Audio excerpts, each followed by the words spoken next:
അപ്രതീക്ഷിതമായാണ് ഞാൻ കുളക്കോഴികൾ വള്ളികൾ കൊണ്ട് കൂടുകൂട്ടുന്നത് കണ്ടത്. പിറ്റേ ദിവസം ഞാൻ നോക്കിയപ്പോൾ അതിൽ 3 മുട്ടകൾ. അതിൻ്റെ അടുത്ത ദിവസം വീണ്ടും 3 മുട്ടകൾ കൂടി. അങ്ങനെ 6 മുട്ടകളായി.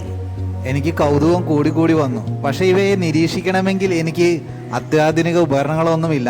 ഇതൊരു കുളത്തിൻ്റെ മുകളിൽ, ചില്ലയുടെ മുകളിലായിട്ടാണുള്ളത്. ഞാൻ ഈ അമ്മ കുളക്കോഴിയെ നിരീക്ഷിക്കുമ്പോൾ അവ എന്നെയും നിരീക്ഷിക്കുന്നുണ്ടായിരുന്നു. ഞാൻ കുറച്ചടുത്തെത്തുമ്പോഴേക്കും അവ അവിടെ നിന്ന് ഓടിപ്പോകുമായിരുന്നു.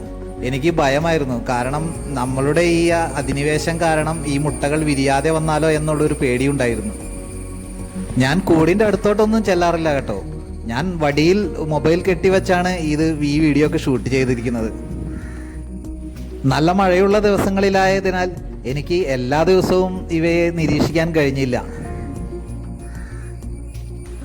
ഞാൻ ഗൂഗിളിൽ സെർച്ച് ചെയ്ത് നോക്കി ഈ കുളക്കോഴിയുടെ മുട്ടകൾ എത്ര ദിവസം കൊണ്ട് വിരിയുമെന്ന്. അതിൽ പറഞ്ഞിരിക്കുന്നത് 19 ദിവസമാണ്. നോക്കാം, നമുക്ക് 19 ദിവസം കൊണ്ട് തന്നെ ഇത് വിരിയുമെന്ന് നോക്കാലോ. ആദ്യമൊക്കെ അമ്മക്കോഴി എൻ്റെ സാന്നിധ്യം അകലെ നിന്നറിയുമ്പോൾ തന്നെ കൂടിൽ നിന്ന് ഓടുമായിരുന്നു. പിന്നീട് മനസ്സിലായി ഞാൻ അവയുടെ മുട്ട എടുക്കാനോ ഉപദ്രവിക്കാനോ അല്ല വരുന്നതെന്ന് മനസ്സിലായപ്പോൾ ഞാൻ അടുത്തെത്തിയാൽ ശേഷം മാത്രമാണ് കൂട്ടിൽ നിന്ന് പോകാറ്.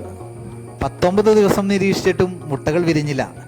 എൻ്റെ അതിക്രമം കാരണമാണോ മുട്ടകൾ വിരിയാതിരിഞ്ഞതെന്നറിയാൻ ഞാൻ മാറി നിന്നു. 3-4 ദിവസം കഴിഞ്ഞ് വന്നപ്പോൾ കണ്ട കാഴ്ച, എല്ലാ മുട്ടകളും വിരിഞ്ഞിരിക്കുന്നു.